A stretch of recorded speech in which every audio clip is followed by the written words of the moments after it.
There we go. All right. Well, as Andrew just said, it's not king pilled if we're not starting 15 minutes late. But well, I'm going to be replacement Steve for today. Actually, let me change my name.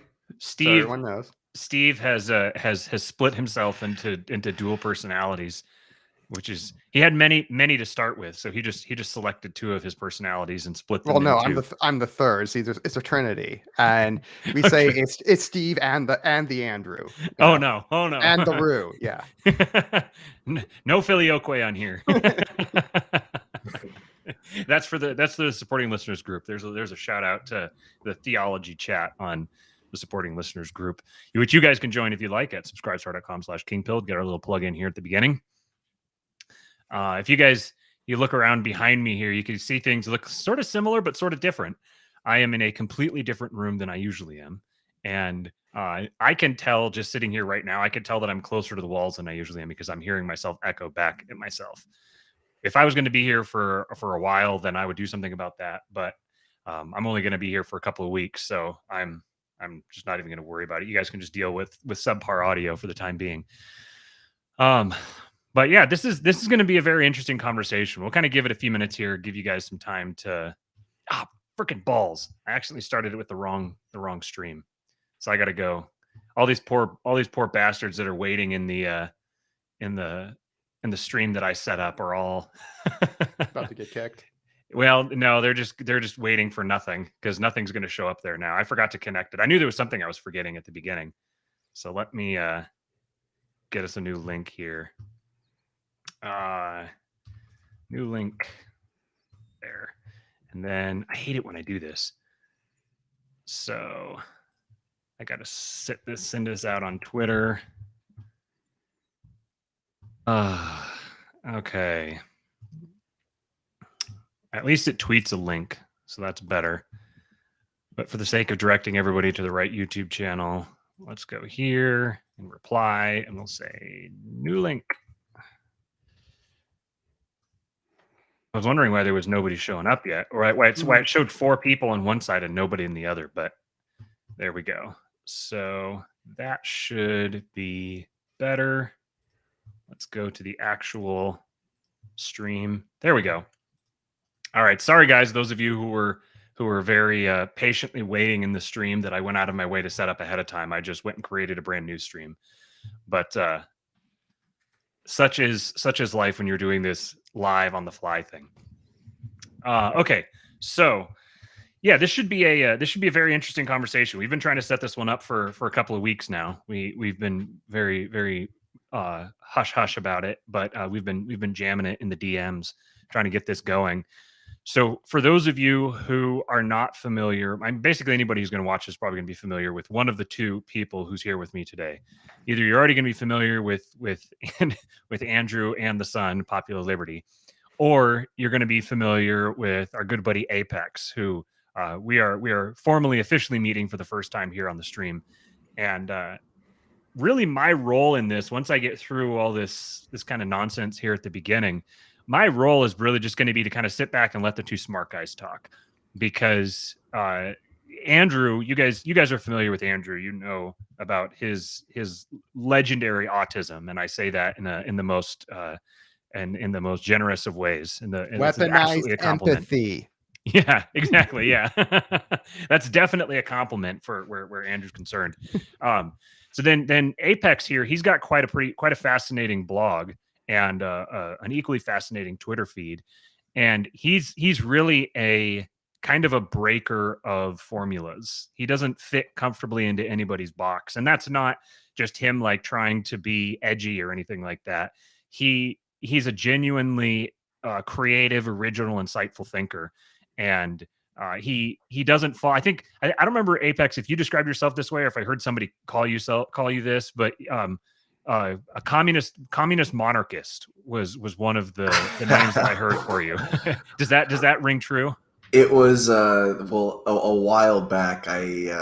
First, thank you, Matt, for the kind words. I appreciate them. But a while back, when I was breaking formally from the left, a group of friends of mine and I created a group named Communists for Monarchy, mostly as a joke, but part of us were kind of like, well, a king wouldn't be so bad, But yeah, I mean, just trying to come up with that originality or staying out of those ideological blinders is the key in my opinion.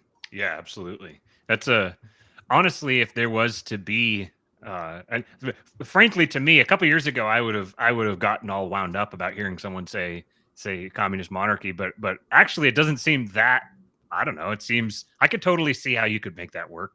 But so the title of the show, yeah, it would be. We'll do that on another. We'll do that on another. Egalitarian monarchist. It's all voluntary. Exactly.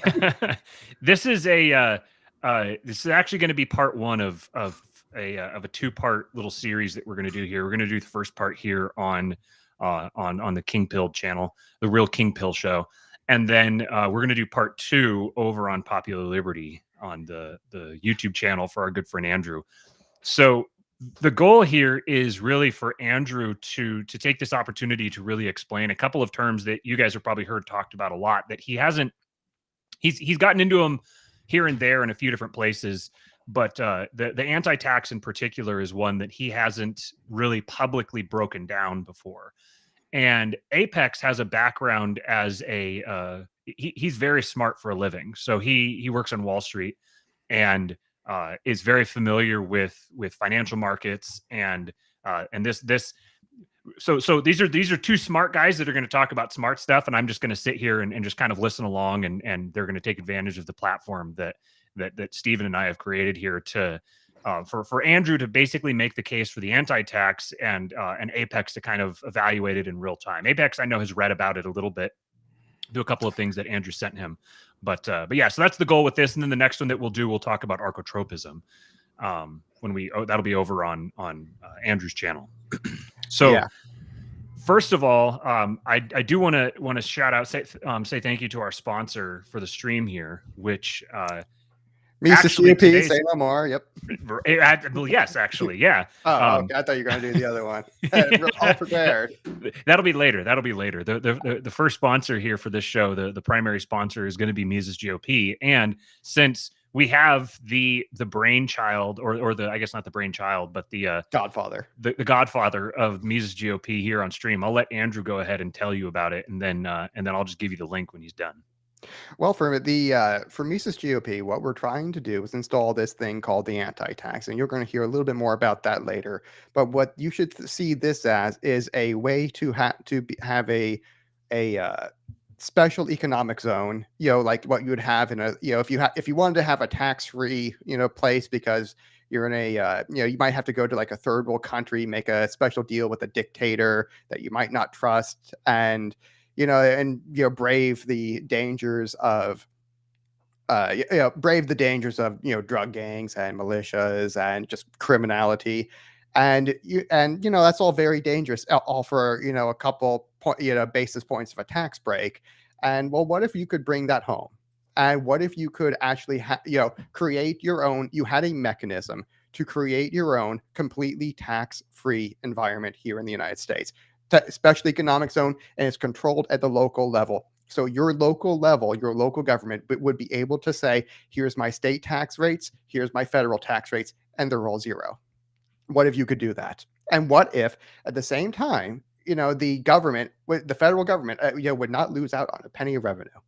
And what if there was a magic solution like that? This is the sort of thing that we're about to be explaining, and we are recruiting. One, this is mostly a lobbying strategy. So we do have some electoral obligations that we're going to have to do. Not that many, but what this primarily is a lobbying strategy. Remember, like I always say, if the power is for sale, why don't we just make the purchase? And so what I'm doing with this, is we're going to be buying power, again, wealth, power, influence. That's what we do. We build our own wealth, we make it mobile and, take ownership of it. And then we use it, that autonomy, that real wealth that can't be taken away from us, in order to help start influencing policy where we live. We become the natural elite. And this is, a hybrid of, the what must be done strategy, made by Hoppe, and a more, wealth, power, and influence approach. And so we're going to be buying power, and we're going to be, making we're not going to be fighting with the government, because when you fight with them, they win. And not only are they going to win, this is the thesis of my archotropism framework, we won't get into today, is that, when you're having gets conflict is chaos, and the state feeds on chaos. It is a system that is designed to provide aggressive order as a service to the people.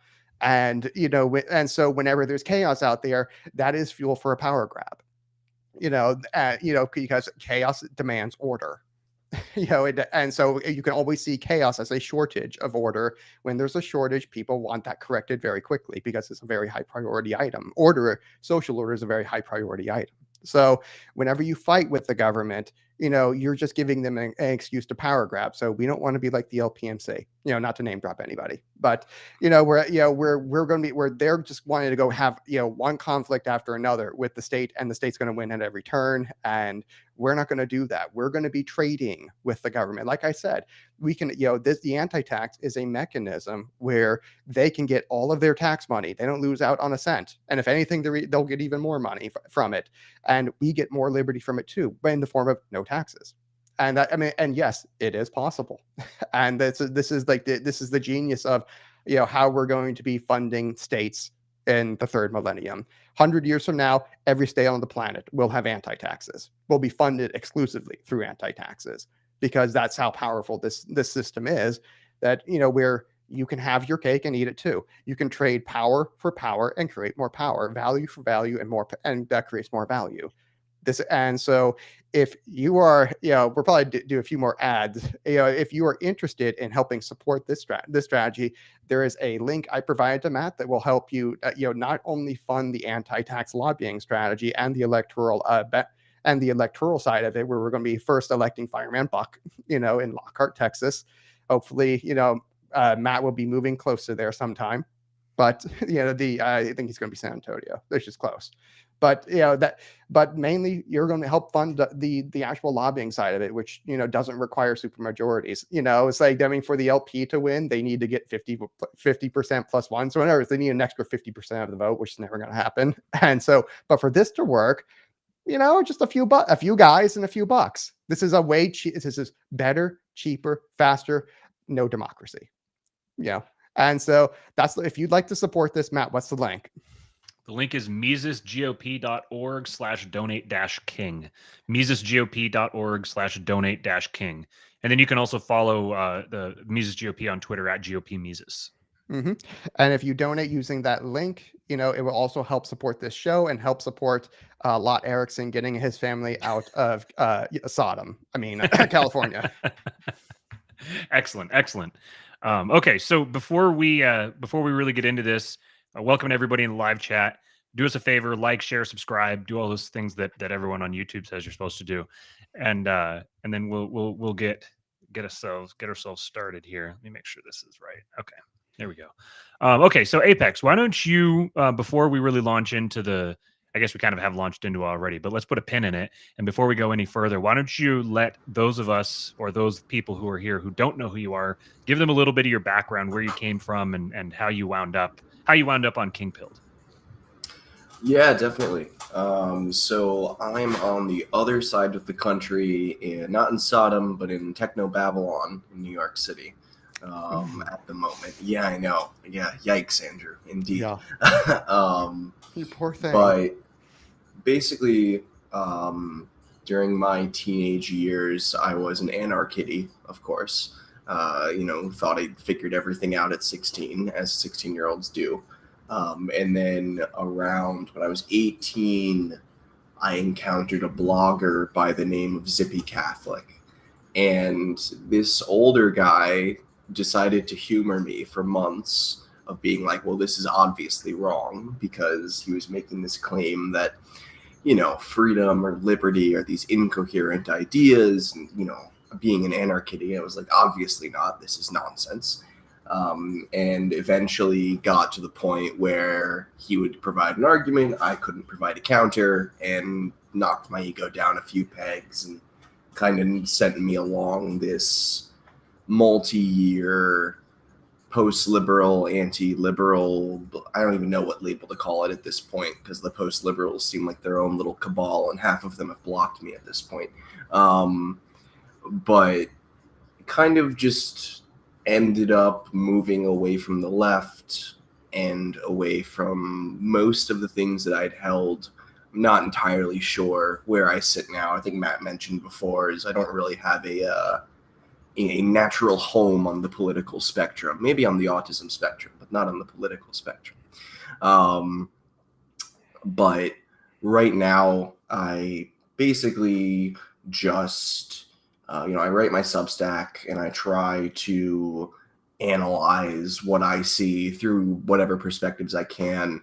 And my background as I'm a capital markets analyst on Wall Street. So the banks, brokers, Goldman Sachs, the City of London, the tentacles that are slowly entrangling the world. That's what I do research on. And so Andrew's anti-tax system is actually fairly similar to some ideas that I had throughout about funding the government and stuff. And so we kind of discussed that and hit it off. And now I am here. You mentioned the Bank of London, and I wondered if we were going to get into Freemasonry all of a sudden. But maybe that's for no, yeah. I think that's another podcast. that's the podcast that hopefully King Pilled might turn into around the time it gets kicked off of YouTube. I already went through too many rights. I can't tell you anymore, Matt. I'm sorry. We'll save it for the DMs. Okay, so Andrew, why don't you take it away here? I'm just gonna sit back and you guys have all the financial markets knowledge with your guys' respective backgrounds. I'm just a sales junkie, so why don't you guys take it away, and the rest of us will. Oh, before we do that, I just wanted to say, for those of you who didn't recognize the reference, The State in the Third Millennium is a book that was written by Prince Hans Adam, the I guess I don't know if he's a regent or if he's the actual ruling monarch of the state of Liechtenstein, who is friends with Hans Hermann Hoppe. He's an actual prince who is the primary funding mechanism for the government of Liechtenstein, and he's an ANCAP. And he wrote a book called The State in the Third Millennium. So that's what the title, Funding the State in the Third Millennium, was a reference to that, just for those of you who didn't know. But yeah, okay. So go ahead and take us away, Andrew. Well, the first thing about for the anti-tax, what we're doing with this is imagine we said this is at the local level. Imagine a network of tens of there's 19,500 ish municipalities in the United States. Imagine if each and every single one of them had its own sovereign wealth fund that could create a passive income using profitable investments that would be used to create a passive income for itself, which it could then use as its sole source of revenue, and it could project its budgets out that way. And so what we're doing here is we're basically trying to create a pension system for for local governments, because think of them like old people. This is when the revelation came to me of how would how would we end up funding the government without taxes? Well, the revelation in my mind's eye that came to me was, well, why don't we treat it like an old person, that just doesn't ever die? So if we have a pension system that could theoretically go on forever. And doing it like this, we could create a system where they end up not needing to where the state actually does not, your local government does not need to, raise direct taxes on anybody, because it's all funded through profitable investments. And this is actually a fairly easy thing to do. That well, I mean, we're going to have to change a few laws first, because right now there are some laws that basically make it so that the local government is not allowed to take risks with taxpayer money, and I guess for whatever reason, a guaranteed loss to inflation is not considered risky. No idea, but no idea why. But I mean, but they, like the S&P 500, we can't invest in that yet. And so this is like among the laws that we're going to change is, some, both some relaxation of investments, of what asset classes we're allowed, local governments are allowed to invest in, and for what purpose. Because we don't want to just let them have this potential for that. We don't want to let them have this powerful thing. We want to have it for the purpose of cutting taxes and becoming a special economic zone. This is the sort of thing you would that they would have to apply for and say, hey, we are applying to the state government to become a special economic zone, and we are saying we're going to follow each and every single one of these rules that we are going to lay out for them at the state level. And the reason that the government, any local government would want to do this is that, they're under very, very intense selective pressure, because again, there's 19,500 of them, and it's very, very simple to move, forget moving across country, from California to, Sodom to Texas, for, a better life and more freedom. If you could just move, imagine you could move. Okay, so your local taxes are usually around 25% of your total tax burden on average. That's about on average. And so if you imagine if all of your local government, was just didn't exist, that's a 25% tax cut right there for you. And you can get it just by moving a few miles. Yeah, a lot of people are going to do that. And so, and even every little tax, and this is why if you plot out all the tax, rates, county by county on a map, what you'll usually find is that the county tax rates will tend to be a lot, very, very similar to each other in order to prevent, or make it just not worth the while for citizens to move from one jurisdiction to another. However, if I can, install a system that, allows even one to go, one local government to go all the way down to zero, then that's going to be, an immediate, sucking effect, from its nearby neighbors. And the only way for them to stop that is for them to implement the same policy that allows them to remain competitive in their tax rates. Because if you look at like businesses and higher net worth people, they absolutely go all the way, whatever it takes to cut their tax burden. If that means, moving a few miles, they will do it. And losing those taxpayers is very, very damaging for for any local government. So they have a strong incentives that even if we can just get one of them through, that competitive forces would basically do all the rest of us in a matter of time. And the way we would, and this the system gets compounded because one of the other things we're going to be lobbying for is actually substitution taxes.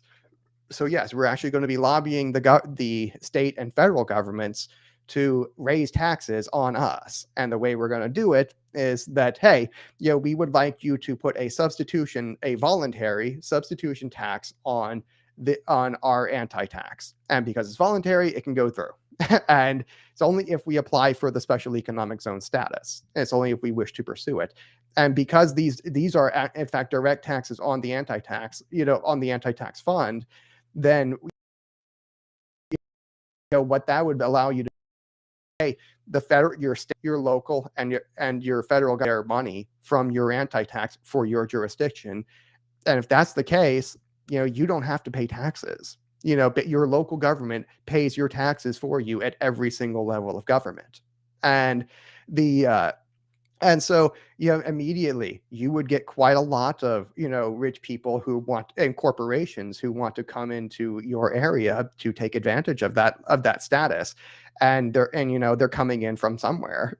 So, and by the way, this is something Texas is known for, where, we will create these sort of special systems that are really just crony capitalism, but this one would be for everybody. And this is an even better way of doing it than they were already doing it, where they'll go to other states, corporations in other states, and say, hey, if you move your company and you take all your jobs to, our municipality over here, we'll give you, some, major tax breaks, and or we'll pay some taxes for you. And this is something Texas is known for. It's kind of a dick move, but it works.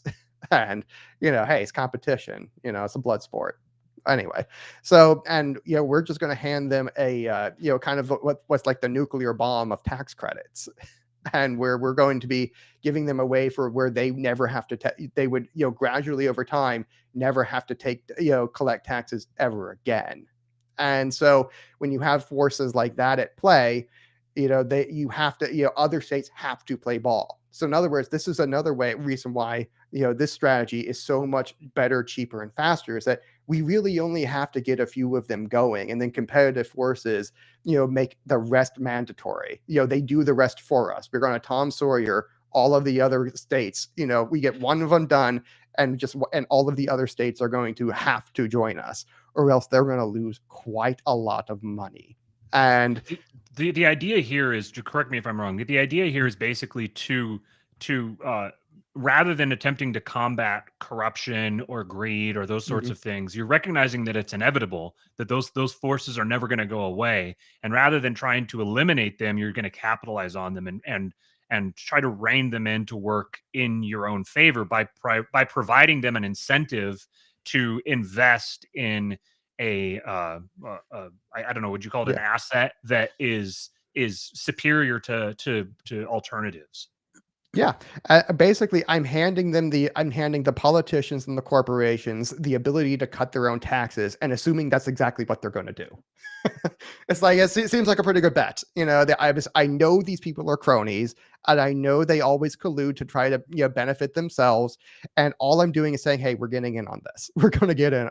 Everybody's going to get in on it. And it's like, so yeah, it's like I'm particularly the corporations, who are absolutely shameless when it comes to crony dealings to cut their own taxes and punish their competition. And my thing is, hey, how about here's a system for doing that on steroids and in broad daylight, and everyone will love you for it. And like nobody will fight you. And so that, like, that's the the sort of thing that I think this is going to revolutionize the way we fund government. And the best thing is, again, we're not fighting the government, because think about like this. It's not only a tax break for you, but you also get the benefit of the economic growth, because I mean, it's not just them paying your taxes for you. It's you not paying them, and all of the extra economic growth that goes into it. So this is the benefit. This is why I say we have 600 years of examples of this sort of strategy working. And this is how private property was born in the first place. This is what happened 600 years ago, where the serfs were able to buy their own private property from the feudal lords. And this is how private property was born. So yeah, of course, the state has 600 years of examples of them being willing to make these sorts of trades. This is, partly because of my third law of archotropism, which we'll get into on the next episode. Basically, it says that the value of power is subjective, therefore it's subject to time preference. And when you have a time preference for something, basically what that, you can say, hey, I will trade future value for present value. And you see the state do this all the time. Like when they legalized marijuana, what happened there was not that, we had a victory for liberty. We didn't. It came with like a 25% tax hike. So it's like, it's like you wouldn't say, yay, we raised our own taxes, whoopee. It's like, no, it's like they only want to focus, stupid libertarians only want to focus on the one and not the other. And they say like, oh, what happened was, Colorado in 2013, they had a 25% budget deficit. They were facing bankruptcy. That was the whole reason that they, and basically this thing came, and shocker, this thing came with a 25% tax hike. Who knew? It's like, of course, this is the whole reason they legalized weed. It was value for value. This was a trade for, we'll give you some liberty. You can smoke a blunt without being thrown in a cage. That's good. And it also comes with a 25% tax hike. Not so great, but hey, it's worth it. And therefore both sides made the trade. And you also see this sort of thing when they just cut taxes normally. What's the explicit justification is that we're going to cut taxes right now so we can get more revenue later after the economy grows. It's like you're literally getting a break now so you can pay more later. It's like that they explicitly use this sort of time preference justification, and all I'm doing is giving them a different way of doing that. Where, hey, we're going to have this anti-tax where you can, bet you can still set your top line rates at whatever you want, and but now we're going to have this other mechanism where people who have a lower time preference for power and are willing to defer gratification more can cut their own taxes quite a lot faster. And they can basically, you at your local level can get together with your community as the natural elite and influence their decision making to help cut your own taxes for you and your community. You can be the leader, and this it solves a huge issue for the wealth, power, and influence strategy. Is, well, okay, a lot of the most important policies are all done up at the federal level, and they all cost money, and we all know what a bitch it is to try to influence the feds. It's really, really difficult and really expensive. But what if we could take all of that down there, down to the local level, where it's cheap and easy, it's basically free. And this is the beauty of such a strategy, for people who are already trying to make by the way, also for people who have made their income mobile. Now where it's not, now you don't just have to trust one, Nicaraguan president or something like that, or El Salvadoran president, it's some third world leader, like maybe in San Francisco. I don't know. But, you don't have to trust any third world leader, to abide by his end of the deal. I'm creating you tens of thousands of economic zones. So if you're mobile, you can go anywhere, and you have an endless supply of competition to cut your taxes. By having something like this, you never have to. You never have to worry about your taxes getting raised, or your local or your government raising your own tax, because you can just go anywhere if you're mobile.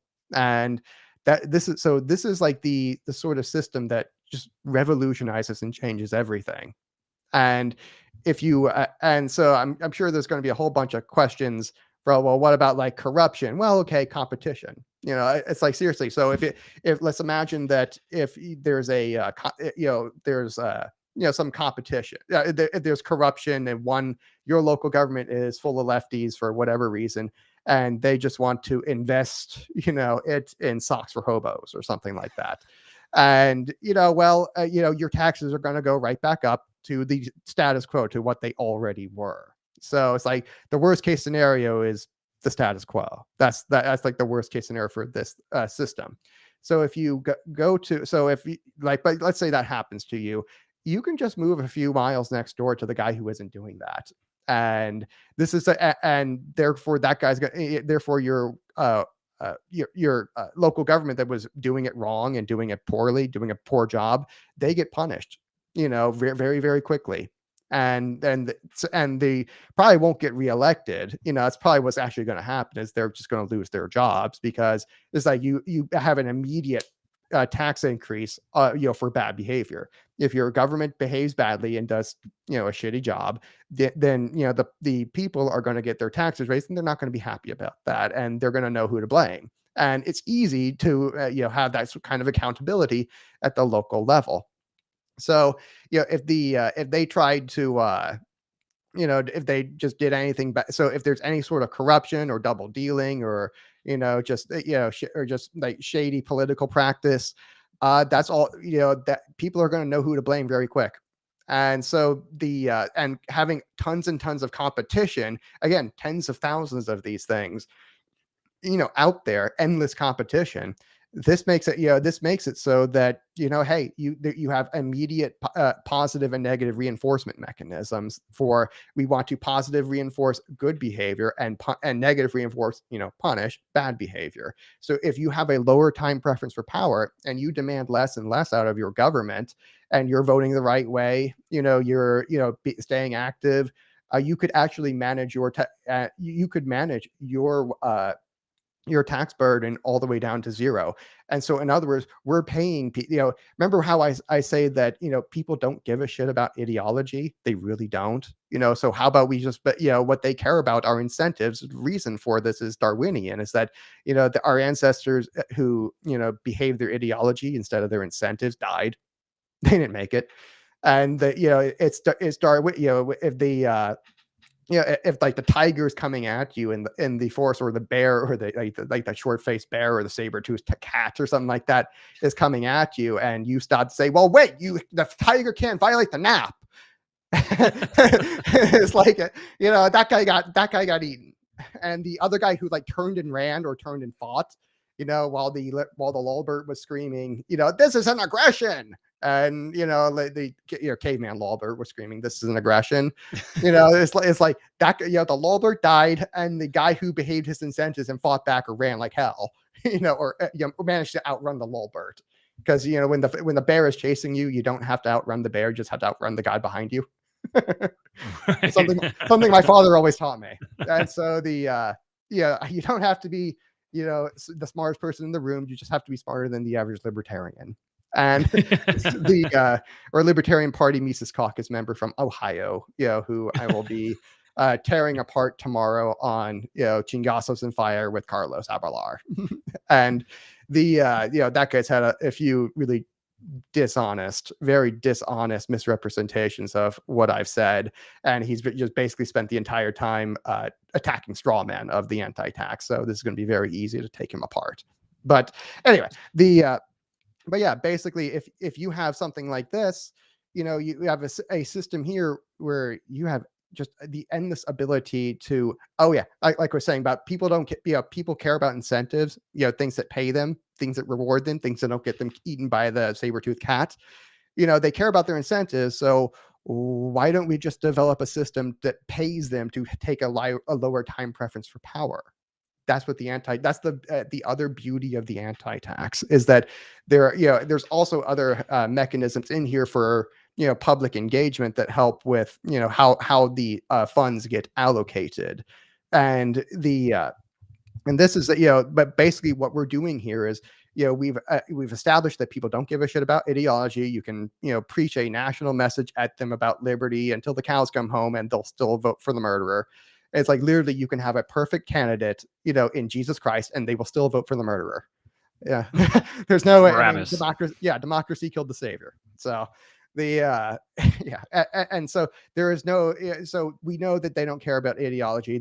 We know that they're always going to vote for the murderer. And so how about we just develop a system where we pay them to vote for the murderer who wants to not to murder fewer people, or cut taxes or something like that.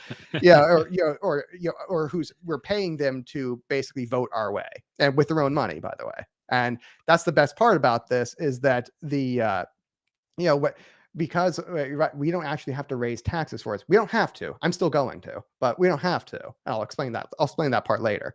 The reason we don't have to raise taxes for this is that the money's already there. It's usually your local government will have 8 to 12 months, or 8 to 14-ish of taxes on hand. So in other words, they can fund themselves. They have enough savings in the bank to fund themselves for like 8 to 14 months. So that money's just kind of sitting there.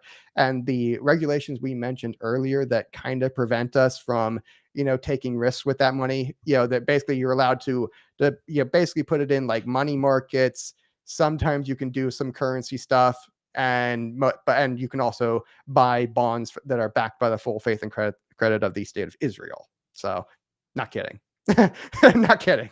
It's like those are the only risky investments that you're allowed to invest in, with your local government's reserve funds. And we're going to say, well, okay, that applies to you normally, but if you want to pursue a special economic zone status, then all these other things open up to you, including crypto, by the way. And because I'd be retarded not to take advantage of that, 100-fold increase coming up. So far in this stream, we've dropped Bank of England, Freemasonry, and State of Israel. So the algorithm's having a field day with us.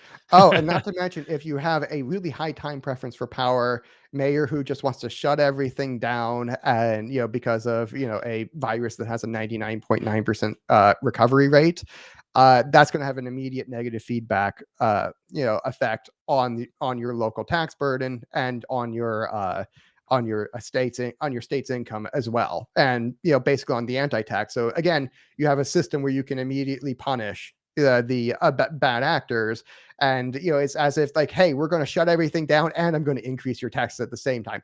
Fuck you. It's like, so okay, so you've brought up time preference a few times here, and I know maybe this might be a better conversation for the archetropism one, but I know that in the DMs prior to this, Apex kind of expressed some reservations about utility reservations about the theory of time preference. So Apex, I don't know if you want to go at that particular point, or if you have other thoughts. If you want to jump in here, feel free. Yeah, I mean, I don't really think that's super significant part of Andrew's point. I mean, I think his framework is a lot more substantive beyond that. If you want to talk about time preference, by all means, we can get into it. But let's save that one for archetropism then, because that I wanted to just kind of do a little bit of probing with the anti-tax part. So one of the I love being probed. Not the aliens this time. But one of the obviously the did I say probing? I meant pegging. Oops. One of the I just had to do that to Matt while he was drinking water. Sorry about that. He was drinking. I saw the opportunity. Had to take it, obviously. But one of the things that local governments are doing is they're funding the services that they provide, yada yada yada. When you look at allocation, so let's say that we have this, you have a group of people who are paying, I don't know, $1 million a year, usually in taxes. So this $1 million a year is now moved into what is effectively an investment fund, and we're looking at allocation. What do you have? Are you going to look like, are there going to be guidelines like there are with pension funds where you are saying, okay, we can put 30% in equities, 25% fixed income, yada, Absolutely, yada, yada. Yeah, we need to have high diversity requirements because this is a hedge against volatility. I figured that people are going to be mostly very risk averse. That's typically how humans are. And as much as I want to, bet it all on red, I understand that the normal human isn't going to want to do that sort of a short-term high-risk investment analyzing. Or poker player, as I call it. Yeah, the playing poker. But so they're not going to have that much risk tolerance. So the way you get around that I'm preaching to the choir here, I know with you, but diversification. You try to get your volatility, by diversifying asset classes, which are non-correlated. You lessen your risk exposure to like a stock market crash or something like that, or like a bond default or something like or like a house burns down, or you can limit your volatility this way. So if there's this way, but you can also apply the Buffett rule, where you only take like 3 to 4% per year out, and whatever else goes right back and is reinvested. And I think that's a good way of doing it, because you do diversification and the Buffett rule together, and you're pretty. And I would absolutely put in like strict diversification standards. So that basically through the combination of those, you can get rid of the negative effects of volatility, and mitigate your risk that way. Yeah, so here's my so when I kind of came towards a similar idea, my idea was more so geared towards effectively allowing local governments to, let's say they have a project they want to do, and they need they need capital, obviously. So my concern was more along the lines of, how do you get the capital to these municipalities without requiring them to take 10% yields or anything like that? which they're just not going to be able to pay off, especially a lot of the smaller ones. So I guess how are you going to make sure that these anti-tax frameworks don't end up because there's a concentration of investments, that's true, and you can have a very diversified portfolio, but if your portfolio is super crowded, it's not going to end up having those diversification benefits, as the correlations tend to intensify towards crises. You don't want to end up creating a super cyclical product that claims to be anti-volatility. So I guess my concern is when we look at trying to get small businesses started, when we look at trying to get projects off the ground in a lot of these small municipalities where they have a desire to do it, they just don't have the capital. How are we going to kind of really focus on that small business formation, as opposed to, if you look at the S&P 500 this year and you take out the top 5 stocks, you take out Microsoft, Apple, Google, Facebook, or Meta, whatever, and whatever the rest of our technology team covers, the rest of the S&P 500 has been flat for like 12 months.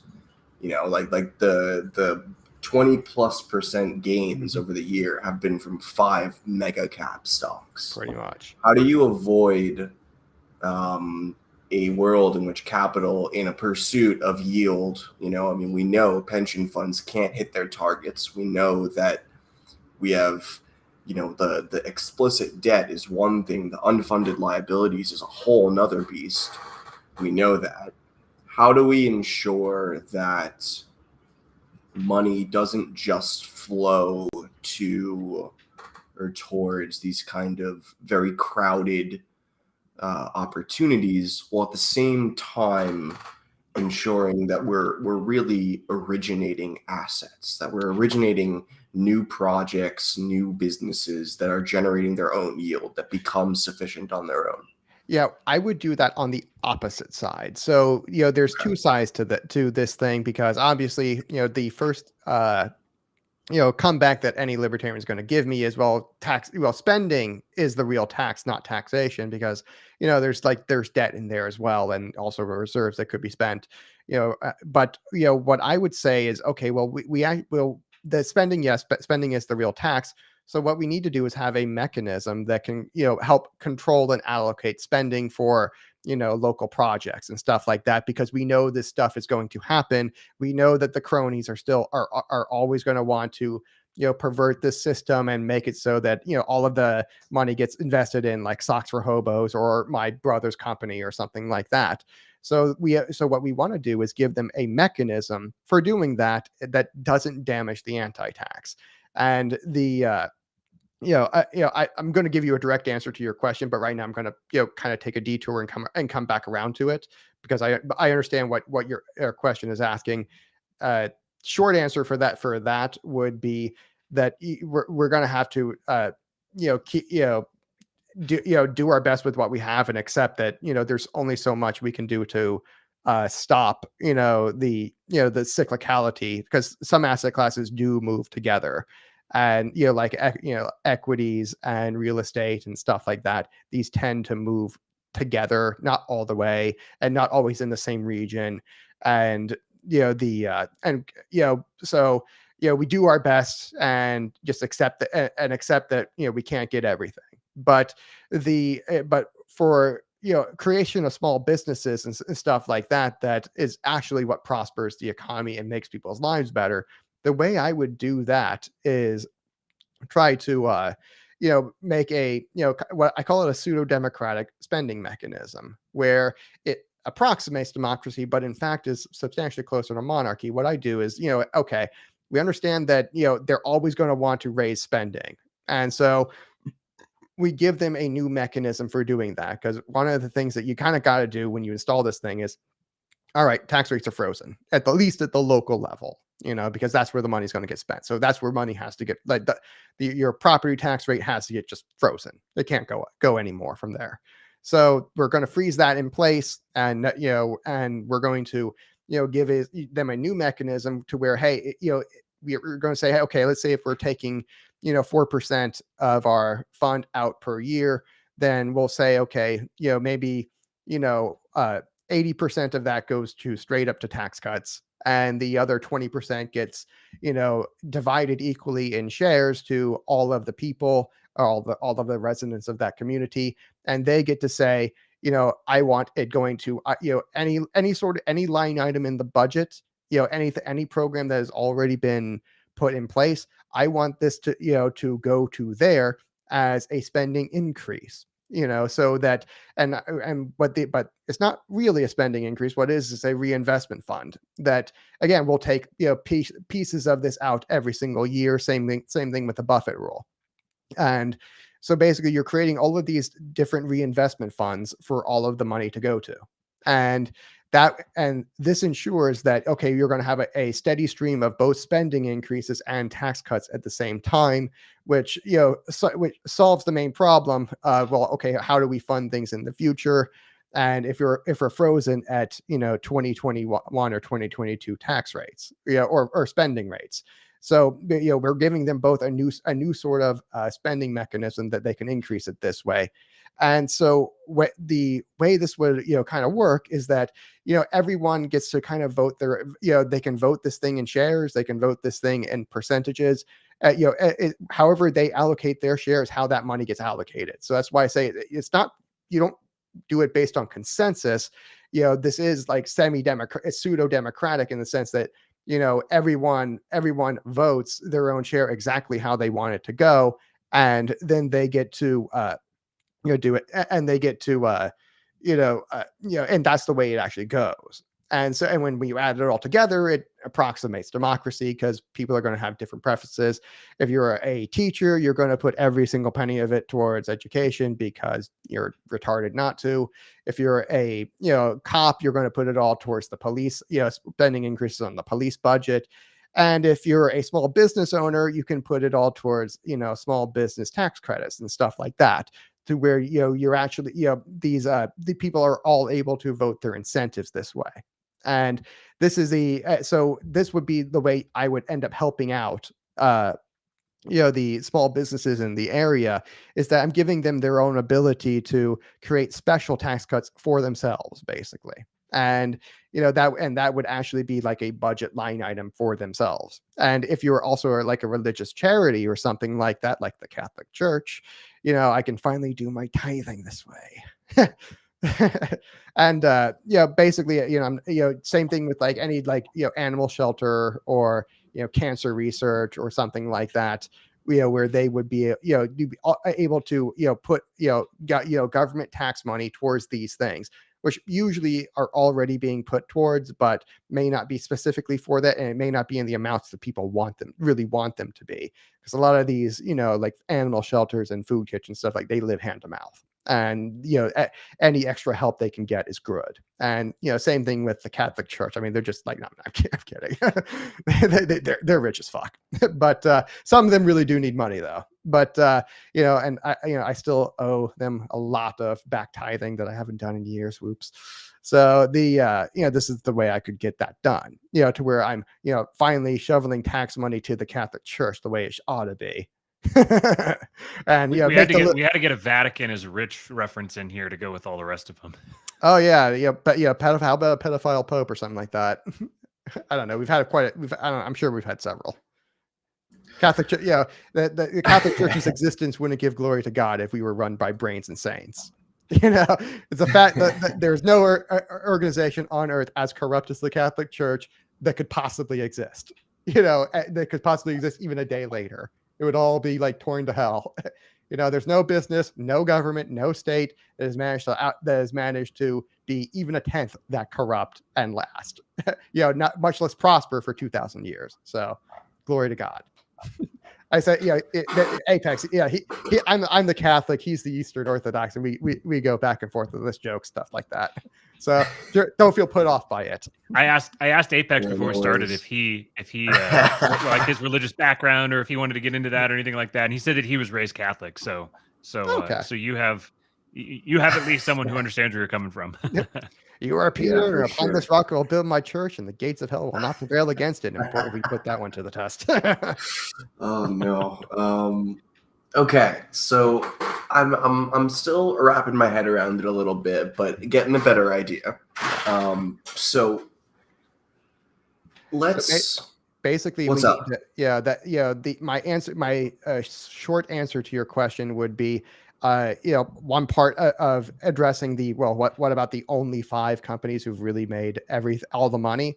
Part of that's going to be, okay, we're just going to have to diversify into other asset classes that are still making money. And at the same time, we're also going to have to control, give the people the proper control of the spending mechanism that enables them to, allocate the money coming in, the way it really ought to be done. And I think this also gives the city council and the mayor a little bit of extra information they might not have had before. Like, gee, all of our people are doing the money this way, that way, and a third way, and we weren't doing it that way. Maybe we should,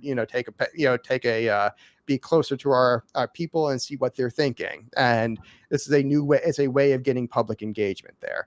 And also, at the same time, with the people are finally figuring out, hey, wait a minute, only 5 companies are making all the money. Gee, that seems really dangerous. This is a way to actually get some eyeballs on that, and raise public awareness definitely. that way.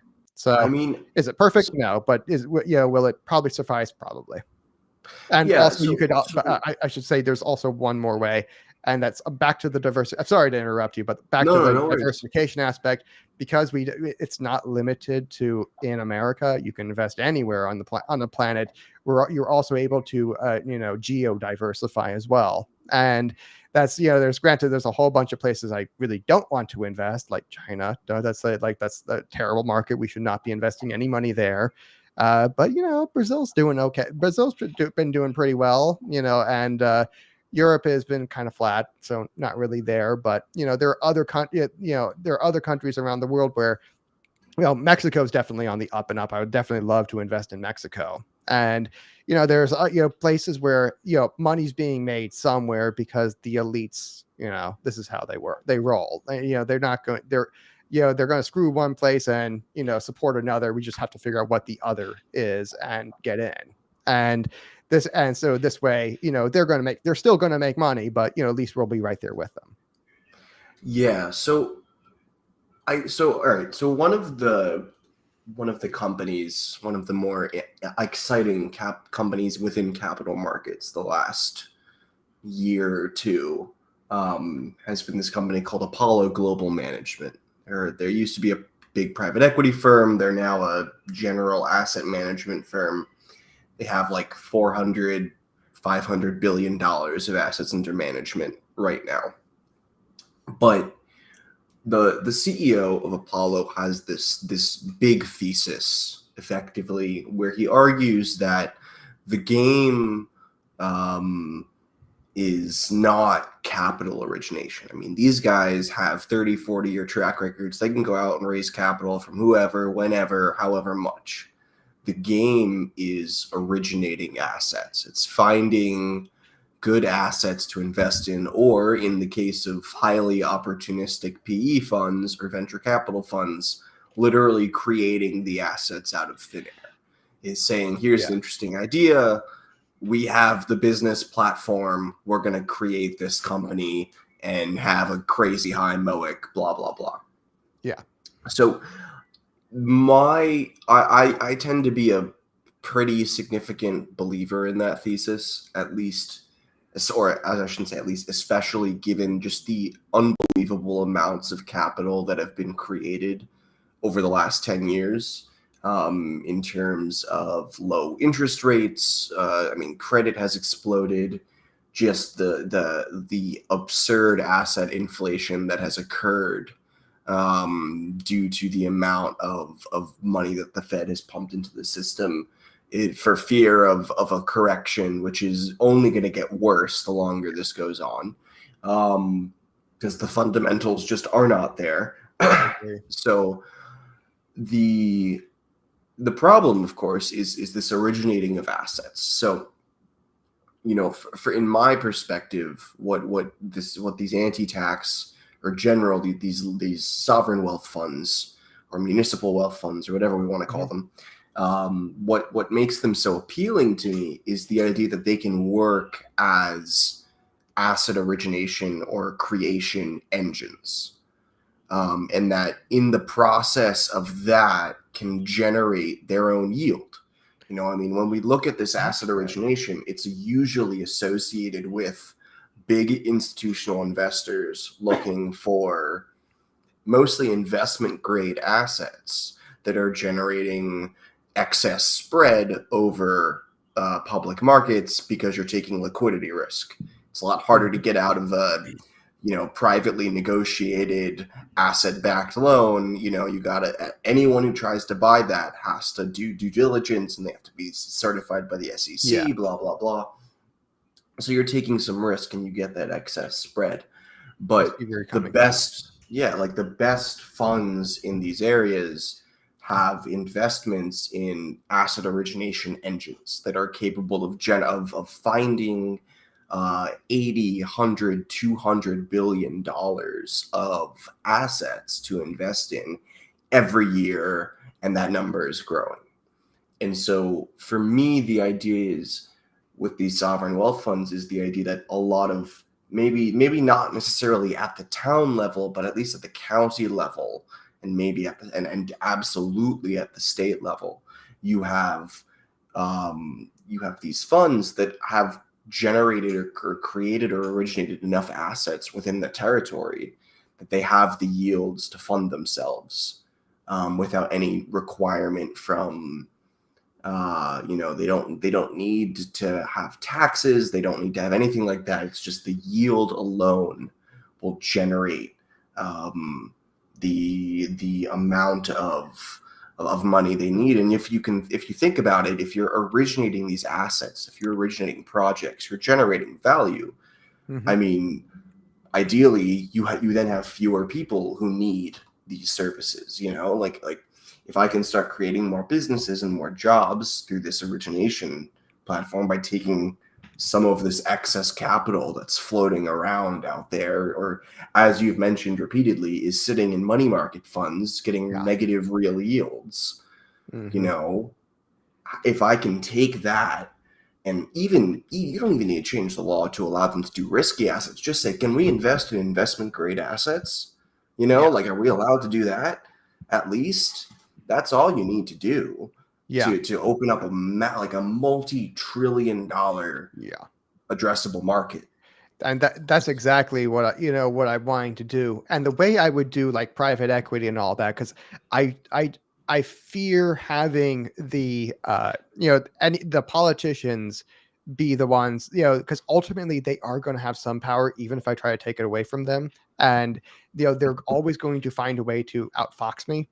So the way I would do that is, instead of like a blacklist, I would do it like a whitelist, where I would say that, okay, you're allowed to invest in private equity management companies, like the Apollo one that you just cited. You would be allowed to invest in the management company or something like that, and they and receive a rate of return that way that they're the and I would say, okay, so the company has to have like a minimum market cap. I think you could actually do it more simply than that, which is do something that actually the management companies themselves do at times when you have like related party transactions, which is you're forced to have a third party come in and validate the price. So like if let's say you and I together own Andrew Apex Management Company, AA or AAM. We'll bring Matt into this. And we're trying to buy or we're trying to buy the Elkway Clause company. Yeah. So one situation that happens is that some of these funds have an end of life, and some of the funds are perpetual. So sometimes these companies want to hold on to a company they've built. They don't want to sell it, down market, it produces yield, whatever reason. They need to move it from one fund to another to avoid the appearance that they would be privileging one fund, the fund that's going on longer over the one that's ending. They will frequently syndicate part of that transaction out to a third party. And so 25, 30% of that, sometimes 50% of that transaction will be taken on by family offices, other pension funds that just want to get in on this one little deal. And they effectively validate the price. So that way the investors in both funds know, okay, these other investors are okay with this price. So it's a fair price. The market has decided. How would you qualify the other investors to make sure that they're I actually would, qualified? Because I can, go to, hey, I want my wife to be the other investor, my dad to be the final investor, and I would, it's I like, would, yeah, I would use the SEC's rules first, which, they're okay, they're they a pain already in have a the framework for ass, that. I'll but definitely look into it. yeah, they're a pain in the ass, but they are actually pretty decent at their job, I will say, Mhm. at least in terms of finding people. Actually putting them in jail when they deserve to be in jail, that never happens, of course, but finding them, they do a decent job at. Well, But generally you're not allowed, if you're a related person, like, if I'm living with someone, they're not allowed to trade on stocks that I cover in the same way that I'm not allowed to trade on stocks that I cover. Things like that. I mean, yeah, yes, things will slip through the cracks, but disclosure requirements, and you could have a decent machine learning API. I mean, we already have these that scrape the SEC database for data that you need. You could probably buy one off of some hedge fund quant for a few $100,000 if you really wanted to. And it would probably be half decent. And then, you could hire two that'd kids be out of Stanford to do it. And you've, for $1 million a year, have a perfectly fine auditing thing that can run easily. Oh yeah, that's it. I mean, that's something that easy because now you're creating special. I would do that at the state level because Yeah. now you're creating special interest groups who didn't exist before, and now they have an incentive to lobby, and the Yeah. for the So funds protection. This was another safety mechanism I deliberately built in there. To this thing was I prefer to invest in management companies rather than actual companies themselves. Still do the other, but the reason I would prefer to prefer management companies is because you can usually afford to hire lobbyists who will lobby to protect this sort of institution from the left. Which is like the number one thing I'm afraid of is like the left. I'm way less afraid of the cronies than I am the commies, so yeah, to speak. definitely. I mean, and that's why I think that in enforcing a 25 to 30%, and the point, of course, Yeah. is that, if you're afraid of the left, I mean, do you really think they're going to have enough capital to put up to constantly be that 25 to 30% or Yeah. 50% for each No. deal? Probably not. No. It at the very least limits the destructive element of that, especially if you couple that with a certain amount of it has to come from people within the town. You can't just get like a Soros investing billions across and fucking with things. There aren't enough So Soroses out there for that. so there are ways to, in my opinion, I think you can have it so that you don't have to pay, because the problem with going through a management company is that you're going to have to pay another layer of fees. Yeah. I mean, that therein lies the issue. And most management companies are not going to be in the business. A lot of these big ones are not going to be in the business of hyper risky investments. They're not in the business of greenfield real estate. They're not in the business of highly speculative venture capital or in R&D or these kinds of things. I mean, a company like Blackstone will be in the one of their big businesses is the offices that life sciences companies are in, but they don't care if 100 life sciences companies fail. They just care that one of them is inside their building paying rent. So, the issue, in my opinion, is that you want to have these asset origination engines. So you want to have the flexibility to invest in particular projects especially at the local level, even if it's a local park, if it's a new, just a small business, if it's anything like that. I feel like you want to have that flexibility, in which case having a framework where you're not just you're not just saying the management company will validate the price. You're saying, okay, we'll open this up to the market. You can syndicate things easily with technology platforms at this point. The SEC can play with the regulation if it needs to. And you say, okay, 25 or 30 or 35, whatever the benchmark is of the capital that flows into this project has to come from not these sovereign wealth funds. It has to come from some private individual or even just a sovereign wealth fund from the other side of the country. An That has accredited no other investor interest there. group. Accredited Yeah. investor and accredited investor group, and there will be some sort of accreditation process for that. And I agree because I agree with what you're saying. The reason being, again, from the flip back to my archotropism point of view, like anytime you're having a system like this, you need to be accounting for as many variables as you can, because unaccounted variables are chaos. And the way that would manifest itself is, whatever group feels shut out, they need, they're going to try to lobby to get in. And when they try to get in, they're going to, do it in a very haphazard way or very self-serving way. And so what you want to do is get as much of them in as much as possible, without, threatening the system, without threatening the integrity of the system. So, so if I were to leave out like all small business investments and stuff like that for, okay, what if I want to be, and, get into like angel investing or be a Series A or Series B or something like that, what if, I want to do, those sort of venture capital activities. If I shut all of that out, then, those guys are going to lobby to get in, and they're going to do it in a very haphazard or self-serving way that is, that could not necessarily, but could threaten the integrity of the system as a whole.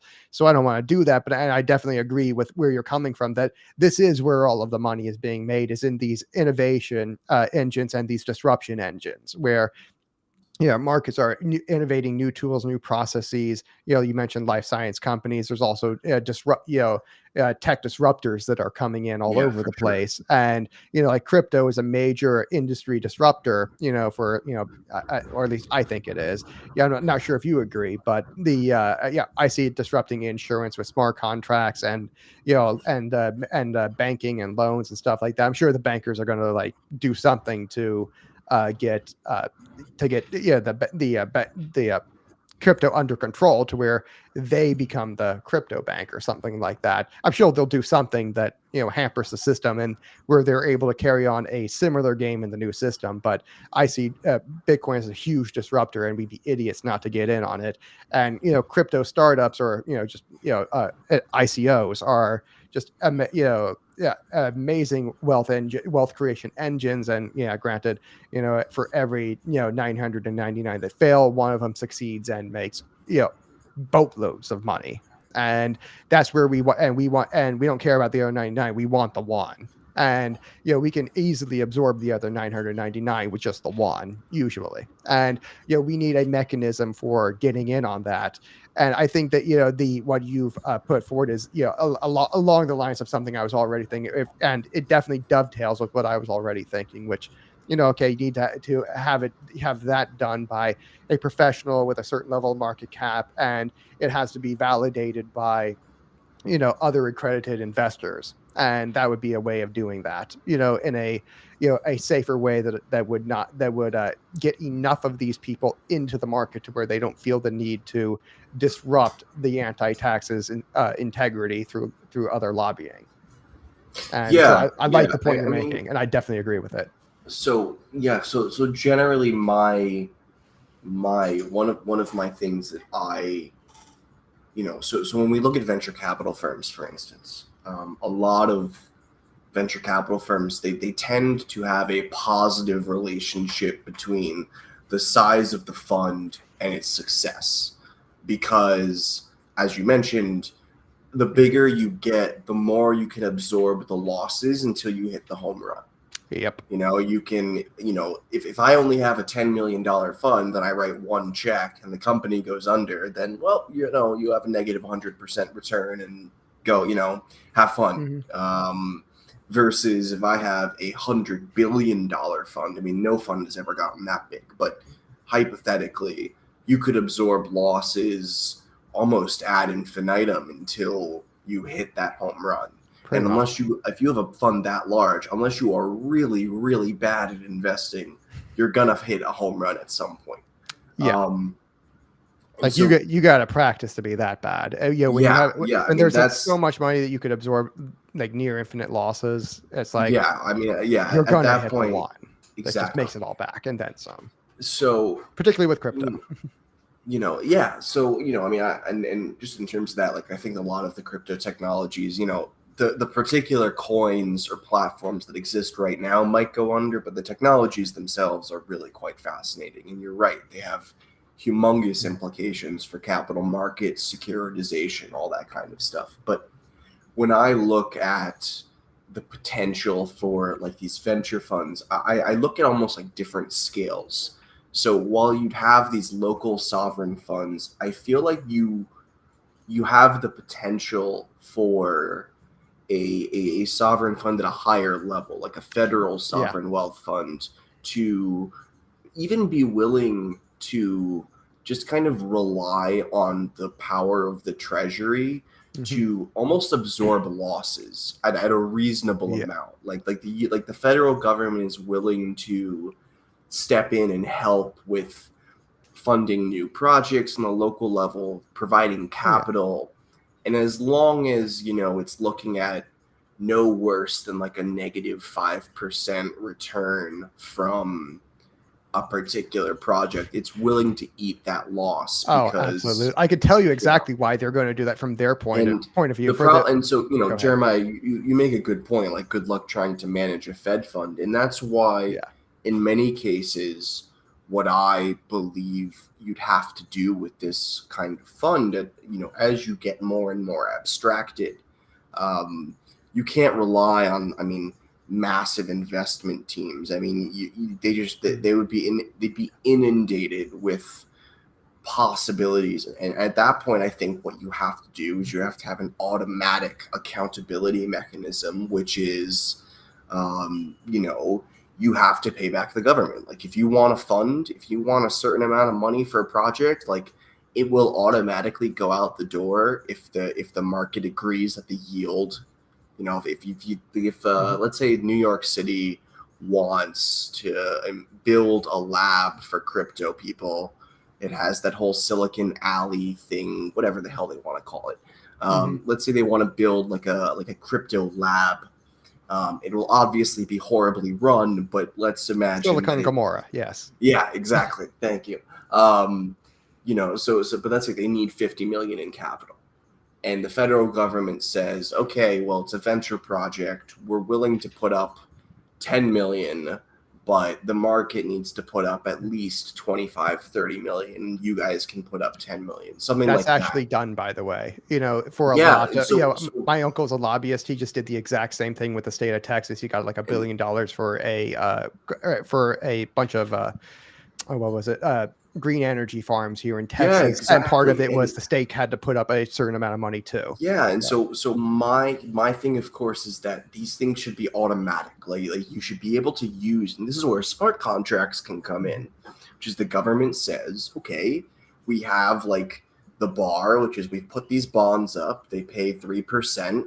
Anyone can invest in them. They're backed, at least, they're backed by the federal government, blah, blah, blah. And none of the money leaves your wallet until that $30 million check gets hit. And then the, New York State has to put 10 million in escrow, and the federal government goes, okay, done. And the money flies out the door. And because I think that what you're right, Jeremiah, is you can't manage a federal fund this large. I mean, this is why we try to walk into these smaller, investment management firms. They will have like oil and gas team for the Midwest US. Then they'll have an oil and gas team for the Middle East. And then they'll have a tech team for blah blah blah blah blah.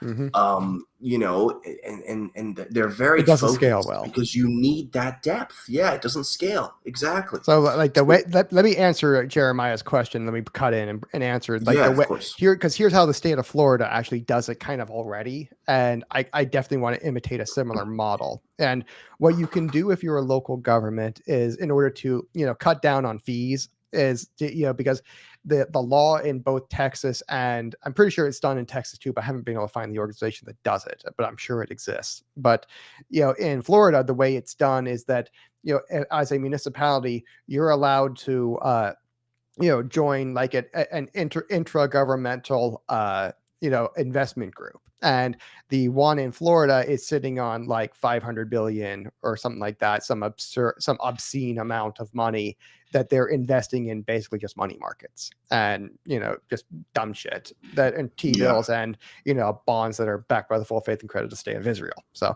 yeah, it's like, those are the, in that, that basically they're sitting on a mountain of money. It's not being well invested.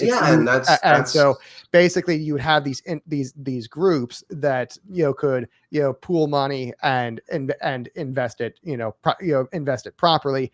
And the way you would work with the federal government, again, because this thing is hooked up through a direct taxation, on the anti-tax itself to the federal government.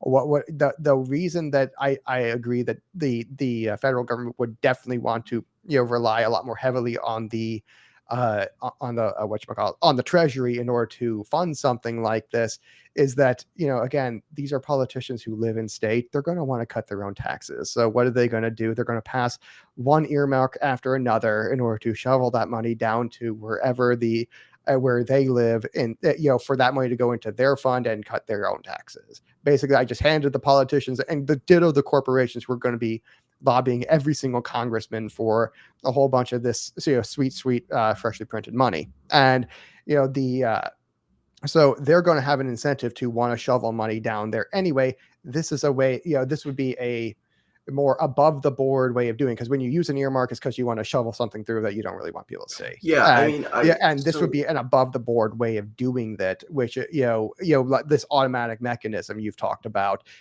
something like that in there would be something that they would definitely want, because that allows them to do a lot more money. Yeah, I mean, I would just be careful in that, like a lot of, I wouldn't put my faith, even if you can see it as being in their interest. I think you can also make the argument it isn't in their interest. So I would just, like whether it's in their interest or not, I think that a core part of this has to be that kind of third party validation of these prices I agree. Making sure that we have, you can build that. Like you're right. With because the technologies that we have in crypto now, you're able to build a system that can provide the capital without simultaneously requiring the level of bureaucracy that is historically needed to allocate that. The federal government basically just has to come in and say, okay, if like we'll help create money and we won't funnel it into 5 companies in the stock market. We'll put it into generating a new asset, which will ideally create money for the community over time.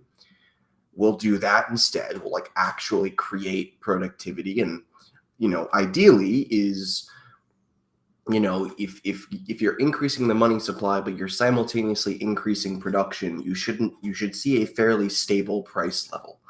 And ideally it would actually come down slightly over time.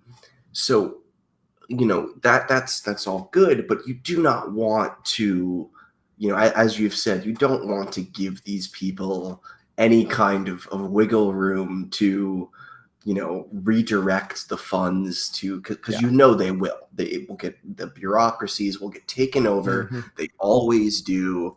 I'm fairly confident that's one of the, forget what his name is, the iron laws of bureaucracy. Robert Conquest. Or something like exactly. And so what I think is key to making this work is marrying the whatever you chartalist, MMT. I don't even know what MMT is. I'll be very honest with you. I've tried to figure it out. There's no one gives you a clear-cut answer. It seems to be both Christ and the devil at the same time. I'm not entirely sure, but whatever you want to call it, the government can help provide some of that capital, can help, while simultaneously allowing that third-party validation. And you can free up, as you mentioned, these massive pools of capital that are sitting in money market funds, generating at this point probably -7, -8% real yields. Oh, yeah. I mean, if I don't I've got Bloomberg open. I can I mean, the look up what a DXY money was market- down like a good 6 or 7%, I think. Yeah, something I can that. look up the money market yields right now. I mean, they're awful. They're atrocious. I mean, it's really quite crazy that people are still in them. I mean, it's a guaranteed loss. So it's like, forget like saying, oh, you're properly managing the the people's money and you're keeping it away from risk. You're not. What you mentioned earlier. What you mentioned earlier is how can you look someone in the face and say this is a riskless asset while losing the money on inflation? It's not a riskless asset. You're losing money on inflation. Yeah. It's like, just because the number is staying the same doesn't mean you haven't done any risk. I mean, it's the parable of from the Bible, the parable of the talents, and you got the 5 talents like me and Matt and you who are you are going to be very, very badly in debt to God. We got to figure out a way to pay that. And but they invest it, make 5 talents, and they do well. Another guy invest 3 talents. Talents was like a year's worth of money. So 3 years worth of money, and he invests that into his invest that and gets a return of, again, 3 more talents. And then there's one idiot who decides that he doesn't want to take a risk, so he takes his 1 talent, which he was vested with, and he just buries it in the ground to protect it. And then the master comes back and says, "What the did you just do?" And and then he throws him out. And basically this is what they've done is they're the 1 talent, obviously they're 0 talent, because these people are absolutely talentless. They should never have done this.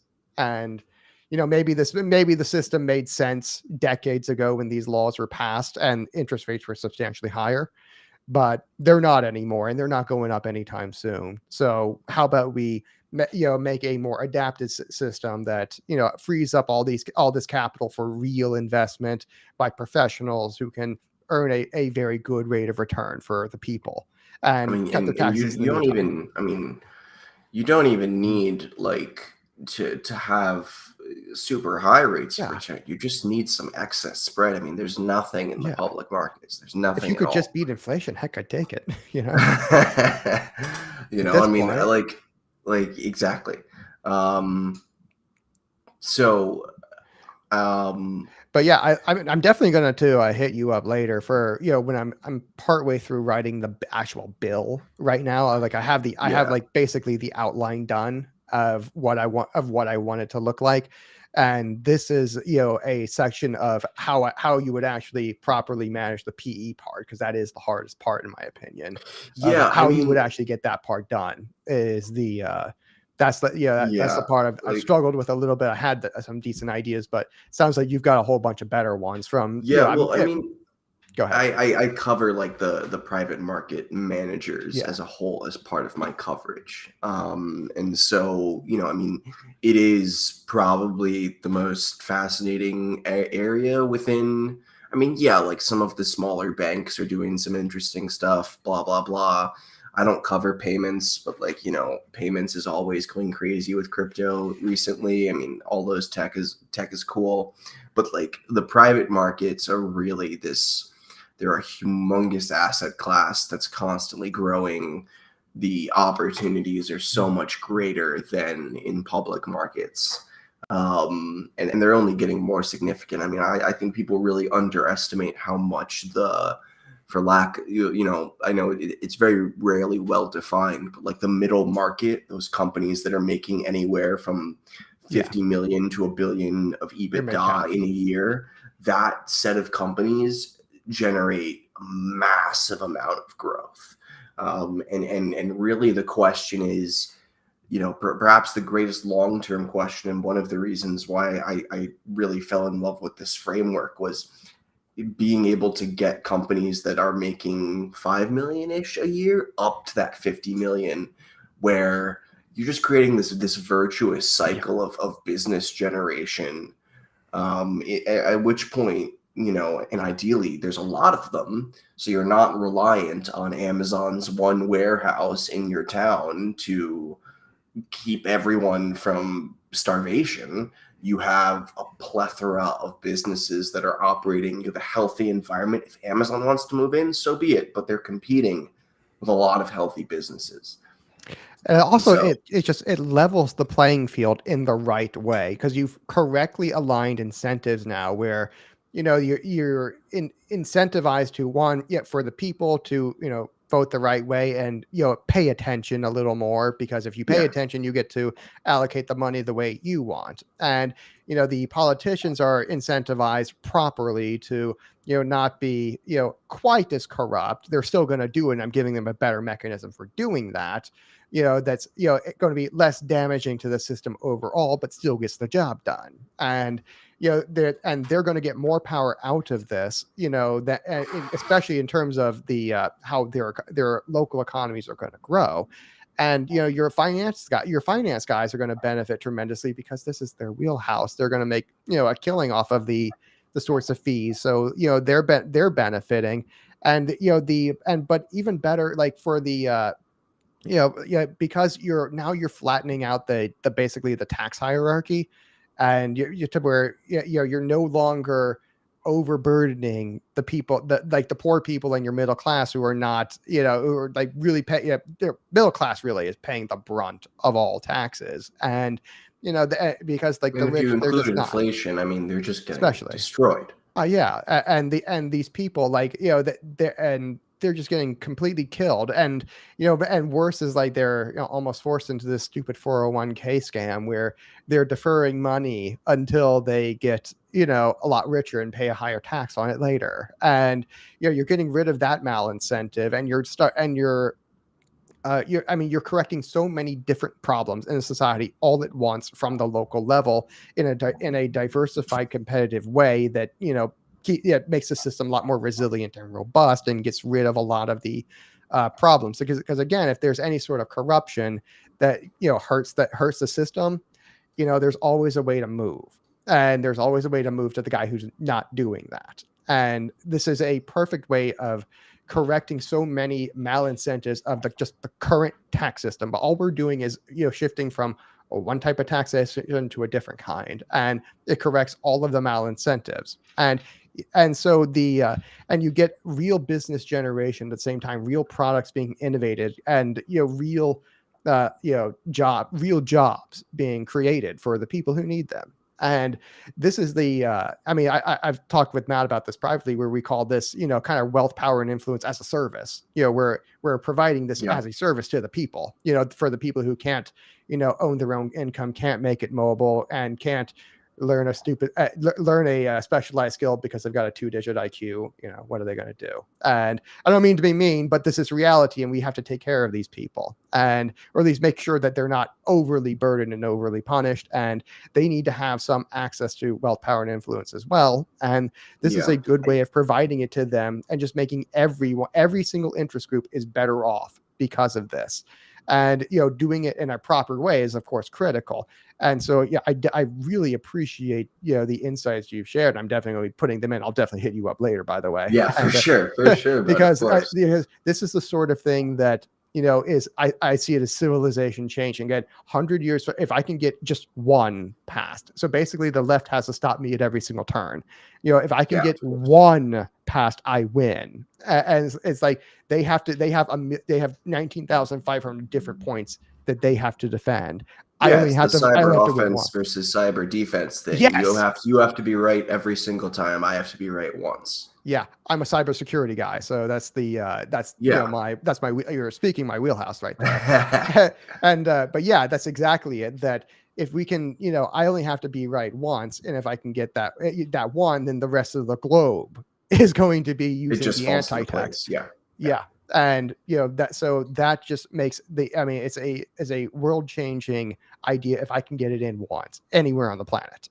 And preferably in Florida and Texas, where where I live and my family lives, but also because those are the those are the red states that are the leaders of the right-wing movements, and right-wingers are hierarchical. They follow the leader. If I can get the one leader doing the right thing, the other followers will follow. And so, and even if I didn't, just getting that one in, competitive forces, we're going to do the rest of the Tom Sawyer ring work for me anyway. Yeah, well, I mean, the media will become their own worst enemy because they'll try to report on it badly, and they'll be like, "Have you heard of Florida's new way to get rid of your taxes? Awful stuff." And everyone will be like, "Excuse me, I can't what was wait that? for them to try What was that.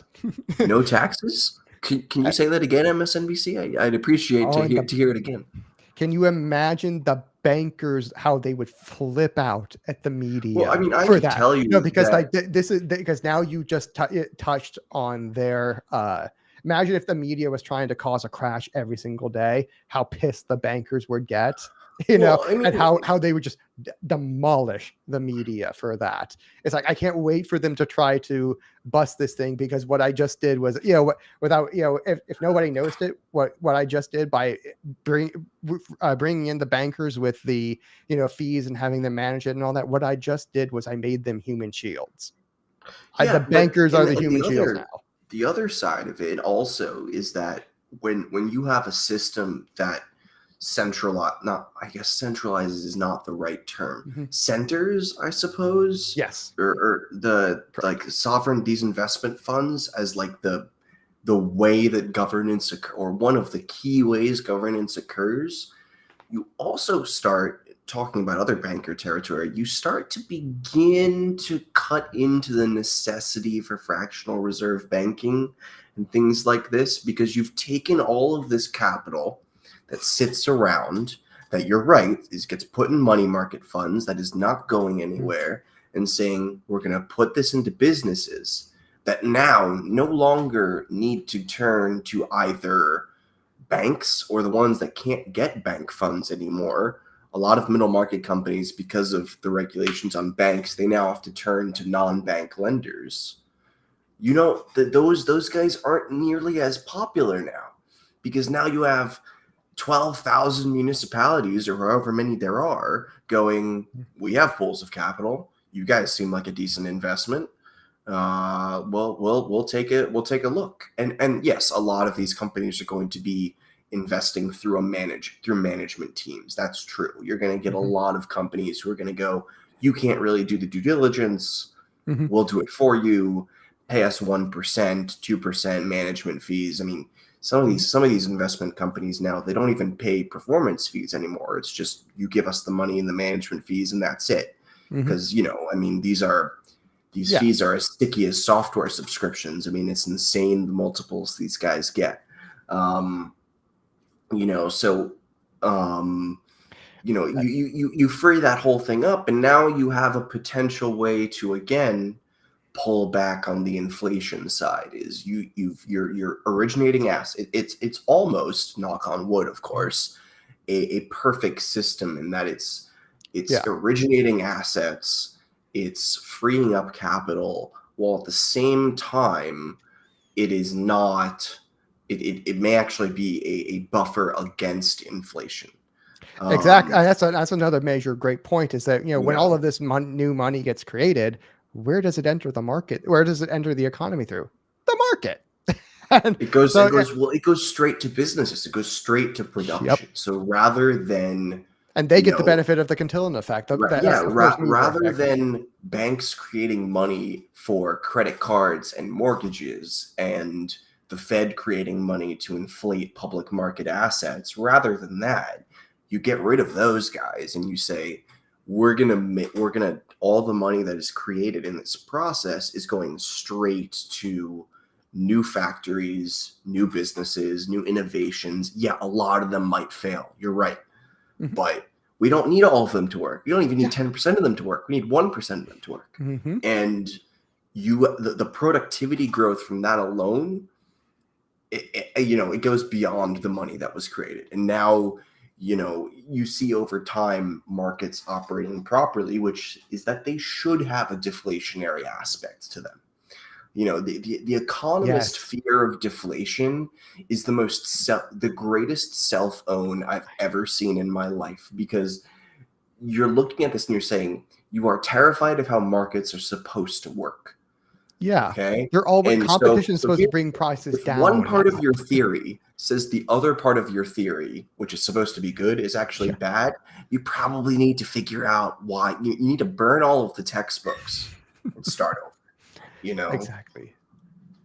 And So and this is like it's such a perfect point that, when you're giving the people the benefit of the inflation, yeah, you're actually going to get it's like, because it's getting spread out immediately instead of, very slowly through a long circuitous chain of cronies, we each you're take their cut. yeah, and they all get the benefit of the cantillon effect, 18 months before we do. Basically they get the money at the prices from 18 months ago, and they Exactly. and they loan it out to us at 22%. And so it's like, it's like you're giving the common person this sort of benefit, even just on the inflation side. It's a huge win, and you're not even taking it away from the other people so much as because they're still getting it first, but we're getting it a lot quicker. It's like we're not getting the and that quickness makes it a whole lot better. And you're getting, when you're inflating all of these horrible asset pools that are just going to get inflated to kingdom come, there is no tapering a Ponzi scheme, and these things are going to get inflated to kingdom come, and the people might as well get the benefit of that instead of the butt of that. And so again, this is wealth, power, and influence as a service. And like you said, by funneling these things into actual productive assets instead of over highly oversaturated, into way oversaturated markets, we're getting the benefit of new products, new jobs, and you're going to get an actual deflationary effect, through technology. And that's what this thing kind of is. It's a new social technology. It's a new way of, it's the answer to a 6,000-year-old problem. How do I tax thee? And it's like, how do I tax you and eat it and keep it? Yeah. And at least that's the government's problem is, and Matt, you look like you're about to say something. I've been sitting here just trying to chew on all of this, listening to you guys, and then the chat has been fantastic. There's been some really good thoughts in here. Should we take any questions from the chat that you've noticed? Yeah, if you guys have any questions, feel free to toss them in here. I have one that I'm chewing on here. So there's two different. It seems like there's two different questions here. One of them is the actual financing mechanism of the fund itself. Then there's we forgot the part where you connect the fund you link the fund to the government. Like, this is the funding mechanism for the government itself. Mm-hmm. So there's all the potential attack surfaces on the fund itself that we've really gotten into. Then there's all the attack surface, the legislative, if this is as revolutionary as it sounds, then it also becomes a honeypot. So what's the government side of this? What's the side of this that prevents? How do you minimize the attack surface on the legislative front? I think that's where the fund itself doesn't get taken over. I think that's where Andrew is talking about all the different special interest groups. Is you rely on factionalism. As you rely on each of these groups pursuing their own interests, and they naturally will counterbalance each other. And even if there's a bit of an imbalance in one municipality, competition between the municipalities will ensure that other people can move 5 miles uptown, not uptown, to 5 miles up to another town and go take their money with them. And now this town that was following perverse incentives is forced to either pay taxes to the government or figure their shit out. And I think that when you combine that with the crypto technologies Andrew and I talked about, that you can allow for capital to flow without the bureaucracy that has historically needed to accompany it, with smart contracts, all that kind of stuff, now make these things possible, you can really take that attack service and minimize it.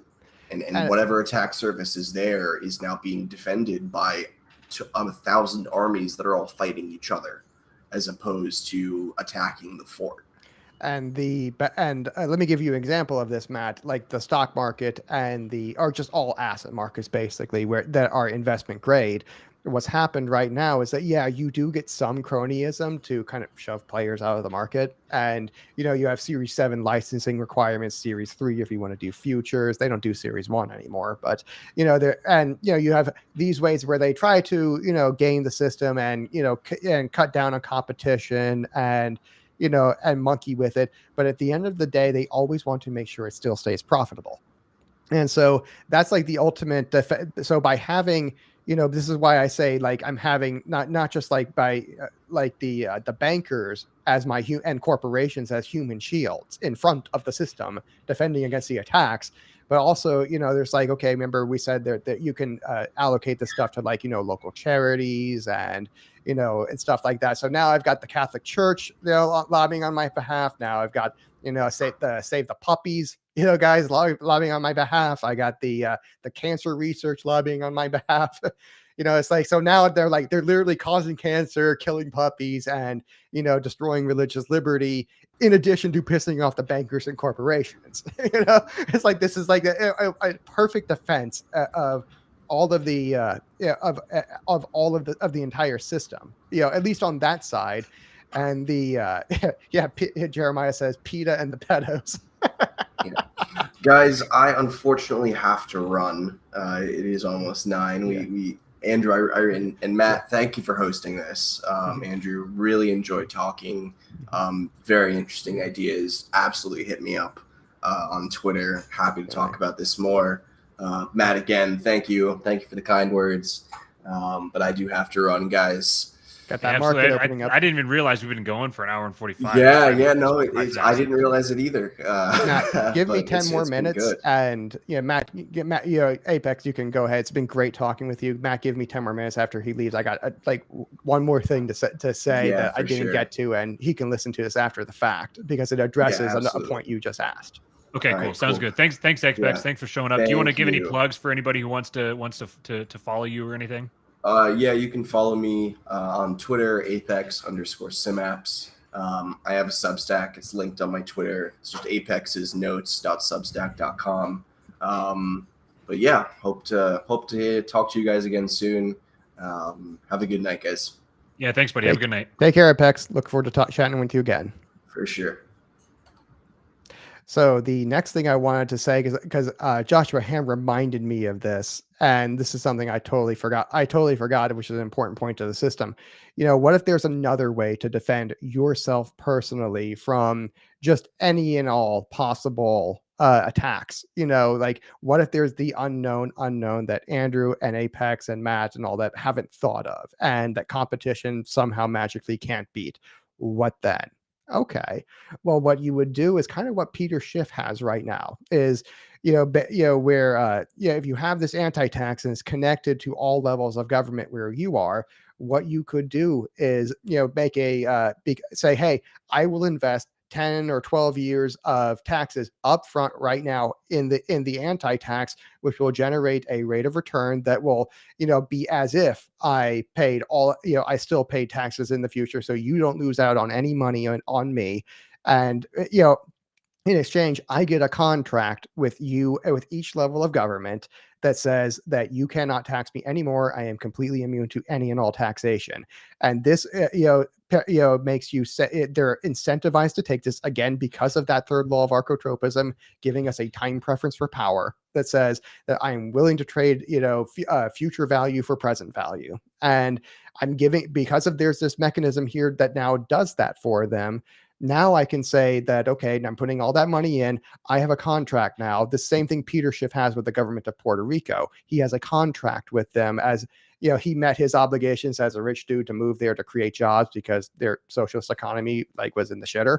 And, so by moving there, he got a contract that says they can't tax him. So he is immune to taxation, and he is like the one special economic zone on the planet where you are completely safe from the IRS is Puerto Rico, and it's no longer being offered to anybody. So if you want to do special economic zone in the United States that keeps you safe from the IRS, this is the one, and you can just have a contract with with each level of government where you pay them 10 years or 12 years or whatever at their rate. The price, everyone has a price, and we will quickly find out what that price is, and we'll probably get lower and lower and lower due to competition. But this is also doubles as a funding mechanism for the for the fund, is that now it's getting 12 years of taxes shoved into it immediately.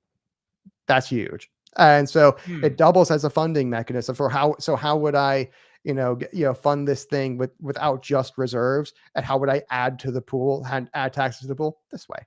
And and at the same time, you have a contract that will hold up in court, and the court will say, government has a contract, it has to it doesn't matter if they change the law, too bad. And the Supreme Court has held already that doesn't matter if you change the law, contracts are contracts, and that contract with the federal government is or any sort of government is sound. So what sort of I guess what sort of official positions would you need to own in order to accomplish something like that? Official?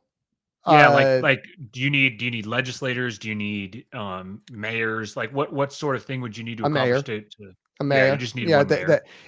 I would need some sort of legislation, and part of the thing I'm lobbying for is, hey, I'd like to have this as a funding mechanism that I can incentivize people to pay into the fund and grow it that way. And it's like a no-brainer for them. And then the idea is, like you said, you just get one, and as long as there's that one, anybody is you've now created a sort of like a vacuum pressure to try to attract people to that one location. And anybody who tries to unwind that in that location it's going to be incredibly politically unpopular. And then you're going to create an incentive for other regions, other locales to try to institute the same thing to prevent their people from being attracted over there. Yeah. And so, but this also gives you like a hedge against, well, what if they raise taxes in the future? Contract. Sorry. And so, like, again, there's the flip side to that is, well, what if they cut taxes in the future and you paid in at a higher rate? That's a risk you take. And but if you are like me and you see the writing on the wall and see that this looks like a major tax hike coming down the pike, and that's like maybe the best case scenario. Yeah, I might take that. I would take that deal. I'd take that deal. And, and granted, as a younger guy right now, I earn less money now. I mean, maybe there's a way to factor for that in the future, that I might have to write in as a, just as a, not a gift, as a compromise to them. I might have to say, okay, maybe it's your income from when you're 40 or you're 35 or something like that. And maybe you have to wait till you're 35 to do it.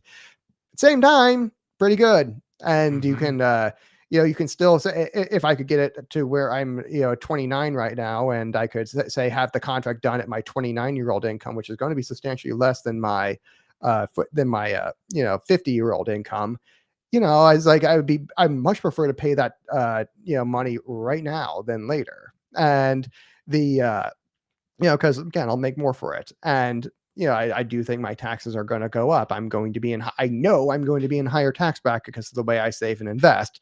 So it's like, it makes sense for me to make that deal now. And so something like that, is an additional funding mechanism for how I would actually add more money to the fund and incentivize the government to, give me a perfect defense, because that contract is a universal defense against the unknown unknown.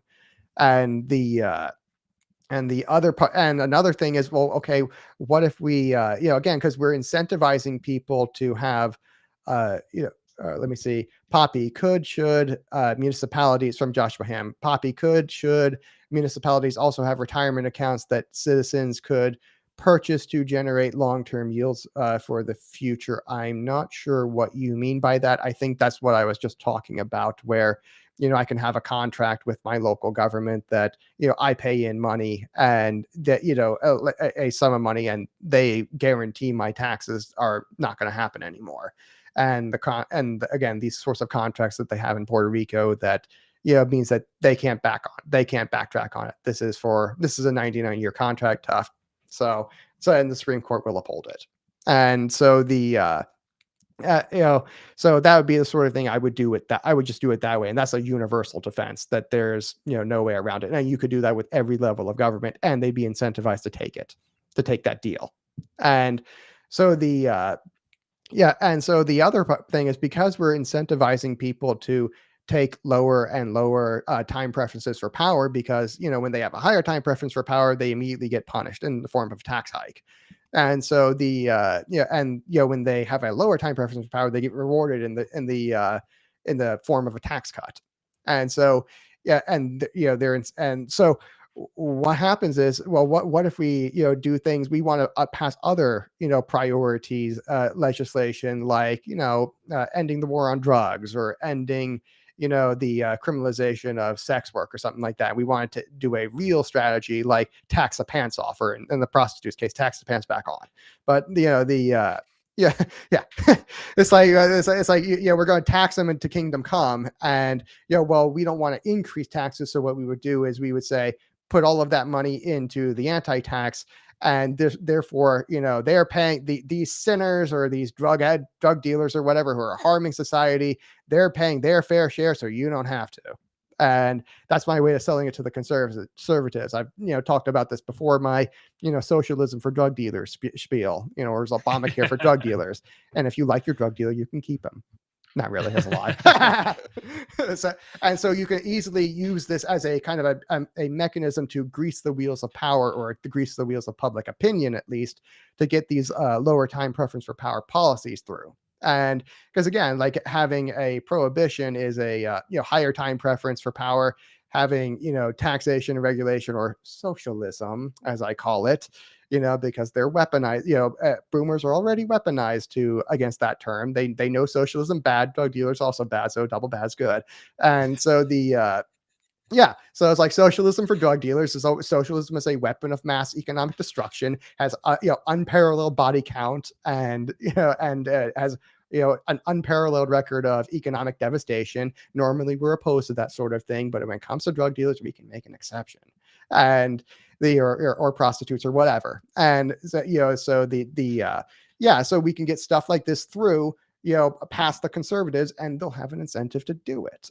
And and so we can begin to add money to this anti-tax fund, rewarding people for taking more libertarian stances on these other social issues.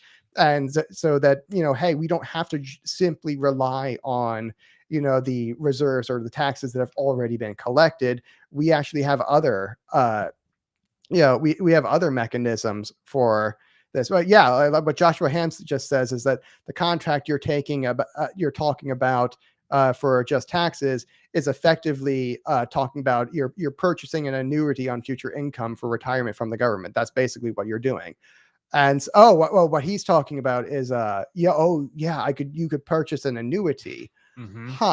I have to think about that. That might be something you would do with an insurance company, more likely, but yeah, you probably could do it that way. I'd have to think about that. This would be like though. something that would replace Social Security taxes, perhaps. Yeah, something like that.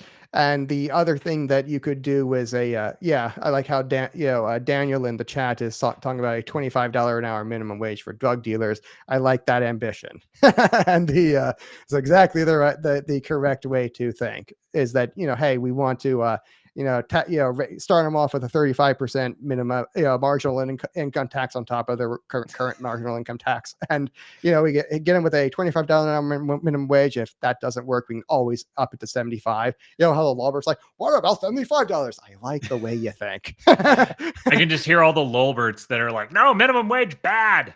It's like, yeah, well, drug deal is also bad, when you're when you're looking at the right, and so double bad equals good, double negative good. And so this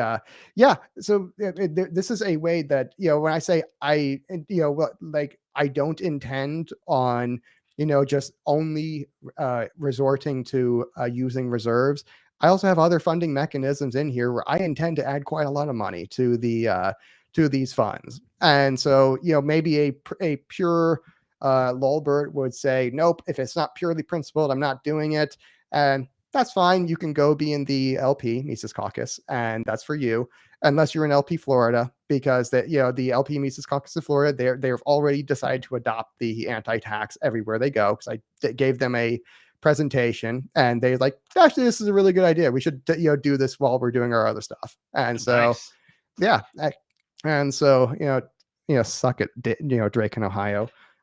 But he's my biggest critic now. He's replaced Daniel, and so or not other Daniel, Daniel W, something like that. Different And but yeah, so this is a idea that's already being adopted, at least by But if you're a purity guy who doesn't like anything that reeks of statism, like me or Matt, then sorry, this isn't for you, and that's fine. You can go do your own thing. I'm going to I'm going to be busy making taxation obsolete and getting all of these other priority legislations through, using this mechanism to grease the wheels of power and the wheels of public opinion. So yeah, I'm fine with adding extra tax money to these funds, because you're effectively collecting taxes up front. So if I collect 2 years of taxes in 1 year and then I collect none the next year, that's effectively what I've done with adding any extra tax revenue to these funds. Is that now, because this thing's generating rates of return, it's any taxes added to it are really just collected from the future. All I did was bring that value forward in time. That's all I did. And so it really is, it's still a net zero. It's going to cut and doing it that way will cut way more taxes than it would have otherwise. And we could still do classical tax cuts and spending cuts on top of it. And so I like to put that one up. Yeah. He says, I'm so pure libertarian. I became homeless and just live on public parks now. So pure. Hashtag. That's great.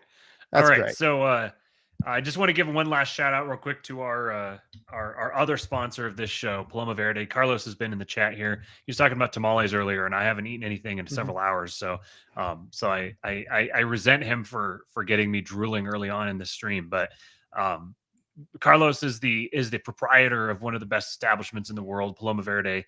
PalomaVerdeCBD.com is your optimal CBD supplier. If you don't already consume CBD products, whether you're doing it internally or externally with the lotion that Andrew has there, you've got sports cream. They've got a excellent salve as well. Salve, yeah. And then they've got gummies, they've got capsules, they got basically any kind of CBD application vector you can think of. They're also a small business, family-owned small business. We're very proud to support them, and we appreciate them supporting us. And if you go to PalomaVerdeCBD.com and use promo code KING, you'll get 25% off any order over $75, and you will also contribute to the Get Matt and Amy and Eastwood to Texas Fund, because we are moving to Texas in January. It's official. It's actually happening, and we're going to make it happen. So we appreciate you guys supporting us. We appreciate you supporting our wonderful sponsors, PalomaVerdeCBD.com and MisesGOP.com/donate-king. No, .org. Yeah. .org. Yes. GOPMises.org or Mises GOP. I totally, absolutely butchered it. MisesGOP.org/donate-king. There you go. And let me tell you about this sports cream before you go. That if you're looking into starting fasting, this is the thing you really want to do, particularly if you're doing dry fasting, because one of the things you will get, and it's not that bad. You'll get mild dehydration symptoms, which include like headaches and aches and stuff like that. But because you can't take anything at all, no water, no pills, nothing, you kind of have to endure it, unless you have a sports cream like this or a salve that you can rub on your forehead and rub on your joints, and it makes everything go away. So you're still in the dry fasted state, and you maintain the dry fast, but you get rid of the symptoms. It's a dry fast hack. Yeah, it's a hack. And so and of course, if you want more information on dry fasting, I did and how I use this for fasting. I actually did a whole show on that on my channel. For my method, why I do it, and it's mainly for health benefits, also for spiritual benefits. And yeah, I mean, you feel like you slept. I did a 48-hour dry fast, no food, no water, 48 hours. And I felt like I slept for 6 days straight afterwards. Hmm. I mean, it was amazing because basically what happens, your body goes into sleep repair mode for that entire time. So you feel amazing, and you don't feel great during, but you feel amazing afterwards. And but one of the hacks I use for maintaining the fast, again, no food, no water, no pills, to manage the symptoms. CBD cream from Paloma Verde CBD, promo code King. PalomaVerdeCBD.com, PALOMAVERDE.com, promo code King. That'll get you done. I appreciate you coming on here, man. Shout out to Apex for coming on here as well. The links to follow you and Apex on Twitter and on Apex's Substack and your YouTube, those are all in the show notes on the description on the video here. And if you have any questions for me, subscribestar.com/popular-liberty for forwarding me those questions and getting me on your show. Absolutely. There you go. My bladder is absolutely exploding, so I've got to peace out to the bathroom. So appreciate you guys. Thanks for joining us. And I think that we'll have a show on Friday. I don't know for sure. I don't know exactly how the preparations for moving to California are going to work out, but just follow me on Twitter at RealKingPilled, and I'll make sure you guys are aware. And then also you can join our supporting listeners group at subscribestar.com/KingPilled, and that'll get you into the Discord. Appreciate you guys. Thank you for listening. This has been a fascinating episode. My mind has been reeling just sitting here kind of processing all of this. So thanks for showing up. Thanks for keeping the comments great. And we'll see you next time, guys. Glad to be here.